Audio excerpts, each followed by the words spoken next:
Always thought that Minecraft Bedrock Edition's mobile controls suck. In my eyes, they're just really bad, or maybe I'm the one that's bad. It's definitely one of the two. Look, as much as I've trashed the touch controls over the past few years, they have gotten some updates that try to make them better, and while I've talked about that in the past, I pretty much just briefly played with them for a video and haven't done much with them since. That brings us to today then. Do the controls still suck? Are they still as much of a disadvantage as they were in the past? What even is the best control scheme to use now? We'll answer all of that in this video, so if you're interested, let's get started.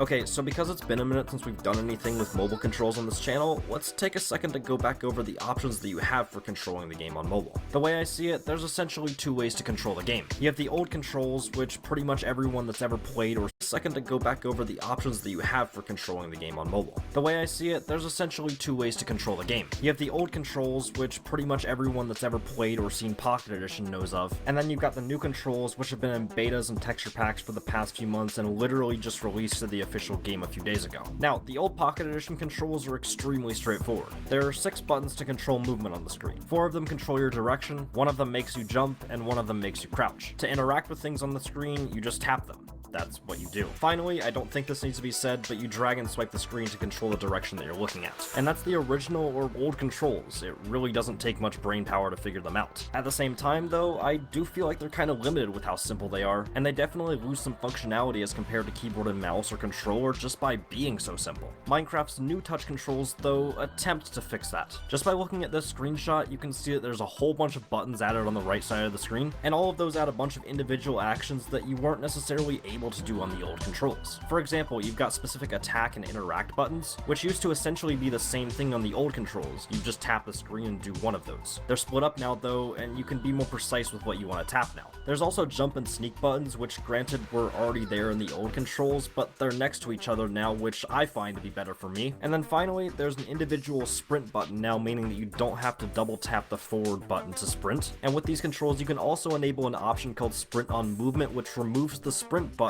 but makes it so that whenever you move forward, you're automatically sprinting. Now, like I said earlier, these controls were essentially designed to improve upon the things the old controls didn't exactly do well. But is that what they actually do? Well, that's the entire point of this video. We're trying to find out if the controls still suck or if they're actually good now. Obviously, I need to test them out myself, so I went and got 2 YouTubers. One of them is known as SuperGamerDX, and he's a PC player like me that doesn't play mobile all that much. The other is known as Jitter, and he's one of the best mobile Minecraft players that I could find. Getting 2 players of different skill levels will help me out a lot in figuring out if the controls are actually good or not, because against someone that's not as experienced with mobile controls, you can get an accurate representation of how it feels to be playing against normal players, and when you play against someone that's really good, you can see if the controls actually make you good or not. So let's start off against Super. How did that go? Super Gamer DX, are you ready to fight? Yeah, man. What could go wrong? What could go wrong? Oh my god. Time to toss him. Time to put him in the tide. Bro, I'm not aiming. Bro, this is like some 80s video game update. It really is. This is so bad. I'm just spamming a button hoping it hits you. Oh, you got 2 hits on me. I think it was. Oh. I also tried fighting Super on mobile while he was on PC, and I think you can figure out just about how well that went. It's just so hard to aim like this. Like, I can't even do anything. Yeah, right. That went. It's just so hard to aim like this. Like, I can't even do anything. Yeah, right. After that clown show though, it was time to test my abilities against someone that's been playing on mobile for a while and knows what they're doing. I'm not gonna lie, I wasn't expecting to do well against Jitter at all, and here's what happened. Okay. I'm getting some hits at least, which is something, but yeah. Oh no. Are you fine? You're just looking. I'm trying. Are you okay? Yeah, no, I'm okay. Again, you don't realize how bad I am at mobile. I also decided to try a fight where I was on keyboard and mouse and he was still playing on mobile, and wow. Dude, you're trading with me while... Okay. Whoa! Oh my, chill. Go this way! No. You got me a 1 heart. Wow. After all of this though, I decided to ask what his thoughts were on the mobile controls, both new and old, since he has to deal with them day in and day out. Here's what he said. The new controls is like a very big upgrade.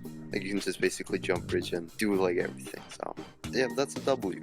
Yeah, but honestly, if they add customizable position placements for the buttons, then that would be nice. Did you hear that? He wants customization. Basically, he wants to be able to change the positions of buttons on screen to be where it suits him best. At the current time, you have to do a really wacky claw grip to be able to use all of the buttons simultaneously, and it's not very comfortable or practical to do. Now, if you were able to customize the buttons and be able to put them wherever you want, that might not be as big of a problem. You could move a button over to the left side of the screen, or even just move most of the buttons down since they're in a really weird spot near the top of the screen. Or if you really wanted to, you could even play one-handed by moving all the buttons over onto the same side of the screen. Customization would be really useful for Minecraft's mobile controls, and well, it actually might be coming sooner than you'd think. Let me explain. Earlier in the year, back when the new mobile controls were just coming out in the beta versions for testing, people were looking through the game files and found a menu titled Welcome to Control Customization. On it, there were 2 options: drag elements to reposition and modify settings. Now, even though this was found a few months ago,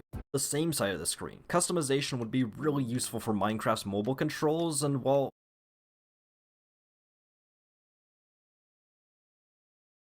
it actually might be coming sooner than you'd think. Let me explain. Earlier in the year, back when the new mobile controls were just coming out in the beta versions for testing, people were looking through the game files and found a menu titled Welcome to Control Customization. On it, there were 2 options: drag elements to reposition and modify settings. Now, even though this was found a few months ago, left side of the screen, or even just move most of the buttons down since they're in a really weird spot near the top of the screen. Or if you really wanted to, you could even play one-handed by moving all the buttons over onto the same side of the screen. Customization would be really useful for Minecraft's mobile controls, and well, it actually might be coming sooner than you'd think. Let me explain. Earlier in the year, back when the new mobile controls were just coming out in the beta versions for testing, people were looking through the game files and found a menu titled Welcome to Control Customization. On it, there were 2 options: drag elements to reposition and modify settings. Now, even though this was found a few months ago, it wasn't actually put into the game at all, but the fact that this showed up around the same time as the new mobile controls, and that the new mobile controls just came out to the full game, means that this could be out soon. I have literally no proof of that, but I feel like it could happen. Why wouldn't they release useful touch control features alongside each other? I'm getting off on a little bit of a tangent though, so let's circle back to the main point of the video. Do Minecraft's mobile controls still suck? Well, I think you can probably tell from the background gameplay that I sure do. I could have just recorded my gameplay on PC, put up screenshots and videos of mobile whenever I needed to, and be done with the video easily. But I wanted to get the full experience of mobile controls, so I recorded all of the background gameplay for this on mobile. I'm not gonna lie, it was painful, and I'm not gonna act like I enjoy playing Minecraft on mobile. As someone that's played Minecraft on keyboard and mouse for probably the past 6 or 7 years at this point, I'm not used to the mobile controls at all, and a lot of them don't necessarily make sense to me. But that doesn't mean that they suck, and I think that's something that I've gotten wrong over the past few years. I've pretty much always had the mindset that if you're playing on mobile, you're just gonna be worse than someone playing on PC or controller. But as you saw in the clip with Jitter earlier, I was playing on PC and we were pretty much trading. Mobile controls don't make you bad, and in some cases can make you better than PC players. For example, if you wanted to, you could play on non-split controls and hit people that you're not even looking directly at, which is something that you actually can't do on controller or keyboard and mouse. But at the same time, I think it's fair to admit that mobile controls do have some limitations, and the average PC player is going to beat the average mobile player. That's just how it is. On the flip side though, this is precisely why servers like the Hive and CubeCraft have device or input-based matchmaking, so that the mobile players will play against other mobile players, and so that the games are based on skill instead of whoever's lucky enough to have the most expensive device. Personally, I'm gonna keep playing Bedrock Edition on keyboard and mouse just because that's what I enjoy the most. But if you're limited to, or just enjoy playing on mobile, don't let anyone stop you. While there's definitely areas where they can improve, I think it can be safely said that mobile controls don't suck as much anymore. If you enjoyed this video about Minecraft Bedrock's mobile controls, you also might enjoy this video that I made about a server that's apparently coming to Bedrock soon called Tubnet. If you're interested, click the video that just showed up on screen, but either way, that's gonna be it for me today. Thank you all for watching.